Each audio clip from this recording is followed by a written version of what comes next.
So guys, সবাই কেমন আছো? আশা করছি ভালো আছো। সো আজ আমি দেখাবো যে অ্যাডোবি অ্যানিমেটে কীভাবে টেক্সট অ্যানিমেশন করতে হয়। স্ক্রিনে যেমনটা দেখতে পাচ্ছ ঠিক এমনই অ্যানিমেশন আজকে আমি তোমাদেরকে করে দেখাবো। অন্য সমস্ত অ্যাপে টেক্সট অ্যানিমেশন খুবই ইজি, বাট অ্যাডোবি অ্যানিমেটে টেক্সট অ্যানিমেশনটা একটু কঠিন হয়ে যায় বা বিভিন্ন প্রসেস রয়েছে। তো টেনশন নেওয়ার দরকার নেই, তোমার ভয় আছে। সো আমি ইজিভাবে শিখিয়ে দেবো যে তোমরা টেক্সট অ্যানিমেশনটা কী করে করবে। সো ভিডিওটা পুরোটা দেখো, তাহলে ইজিভাবে শিখে যাবে যে টেক্সট অ্যানিমেশন কী করে করতে হয়। সো চলো ফালতু কথা না বলে ভিডিওটা স্টার্ট করি।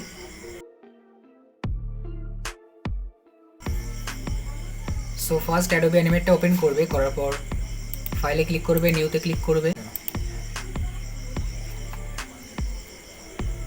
এখান থেকে তোমাদের পছন্দের ফ্রেমটা নিয়ে নেবে, নেওয়ার পর ক্রিয়েটে ক্লিক করবে। ক্রিয়েটে ক্লিক করার পর এখান থেকে ফ্রেম তোমাদের চলে আসবে। সো ওকে, সো ফার্স্ট আমি এখানে একটা টেক্সট লিখি, না লিখলে তো আমি অ্যানিমেশনটা করতে পারবো না। সো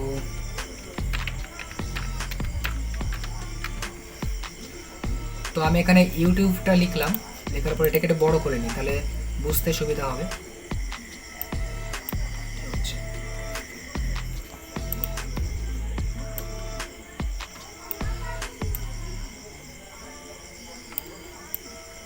ওকে, এটাকে মিডিলে রাখি।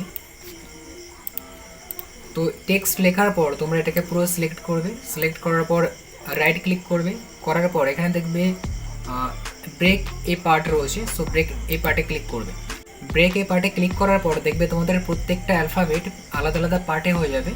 তারপর এটাকে আবার সিলেক্ট করবে, করার পর আবার রাইট ক্লিক, আবার ব্রেক এ পার্ট, মানে দুবার তোমাকে ব্রেক এ পার্ট করতে হবে।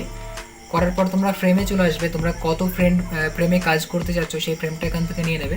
সো আমি এখান থেকে 50 ফ্রেমে ক্লিক করলাম, করার পর ইনসার্ট ফ্রেম, মানে আমি 50 ফ্রেমের উপর কাজ করব। তো এখানে এবার আমি টাইম লাইনটাকে পুরো স্টার্টিং পয়েন্টে নিয়ে যাব। নিয়ে যাওয়ার পর এটাকে আবার আমি সিলেক্ট করব।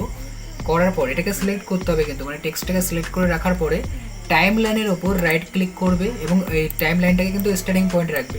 রাখার পর টাইম লাইনের ওপর রাইট ক্লিক করবে। করার পর এখানে রয়েছে ক্রিয়েট মোশন টোয়েন, সো এটার উপর ক্লিক করে দেবে। করার পর দেখবে তোমাদের টাইম লাইনটা ইয়েলো কালারের হয়ে যাবে। সো এবার কী করবে, এই টেক্সটের উপর আবার তোমরা ক্লিক করবে। করার পরে এই পাশে দেখবে তোমাদের প্রপার্টি ওপেন হয়ে যাবে, মানে এই টেক্সটের প্রপার্টি।